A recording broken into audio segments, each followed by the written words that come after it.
Please তোমরা কেমন আছো? আশা করি সবাই ভালো আছো। তো আজকে একটি নতুন ভিডিও নিয়ে চলে এসেছি। তো শুরু করা যাক। চলো, আজকে আমরা দেখতে পাচ্ছ এই ঘরটাতে আজকে আমরা শুভ, দেখতেই পাচ্ছ। তো চলে এসো, এখানে আমরা পিকনিক করছি। এই যে পুরোটা বাইরে দেখিয়ে দিবা বাইরে থেকে। এই যে এখানে ভাত রান্না হচ্ছে, দেখতেই পাচ্ছ কি সুন্দর। চাল ফুটতে শুরু করে দিয়েছে উনানে। এইদিকে আমার একটা বন্ধু এই যে আলু ধুচ্ছে, পেঁয়াজগুলো ধুচ্ছে, এদিকে জল টল রয়েছে। এই বাড়িটাতে আমরা করছি। তুই এদিকে চলে আসো, দেখো ওইদিকে বন্ধুরা, গাইস ভিউটা দেখো যা সুন্দর কিনা, অসাধারণ।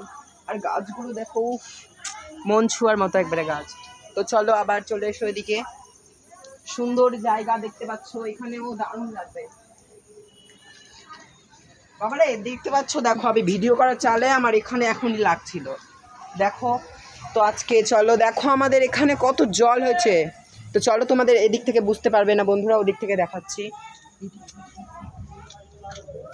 দেখো এদিকে সবকিছু কেটে রাখাও রয়েছে, এই যে মশলা করা রয়েছে, এদিকে ডিম টিম সবকিছু রয়েছে। সবকিছু আমরা আজকে পিকনিক করবো। তো দেখো বন্ধুরা, আমাদের এখানে আজকে বৃষ্টি কতটা হয়েছে। তোমরা শুধু ভিউটা দেখো বন্ধুরা। সবাই আমাদেরকে 7 সমুদ্র 13 নদী পার করে যেতে হচ্ছে। আর আমাদের গাইজ মাঠটা দেখো কি করেছে অবস্থা। অন্ধকারে তোমাদের একটু দেখানো অসম্ভব হচ্ছে। তো আমার গলাটা আজকে একটু ভালো নেই, কারণ আমার কিছুদিন আগে শরীর খারাপ ছিল, গলাটা বসে গেছে। তো দেখো একটু আমরা এখন পিকনিক করি, আমরা তাহলে চলো, এখন আমাদের ভাত রান্না হচ্ছে। ভাত রান্না হওয়ার পর আমরা খাবো, তোমরাও তারপরে খেয়ে নেবে বাড়িতে রাত্রেবেলা। ভিডিওটা ভালো লাগে লাইক সাবস্ক্রাইব করে দিও, আর কমেন্টও লিখে যেও যে আমাদের ভিডিও কেমন লাগছে তোমাদের। টাটা বন্ধুরা।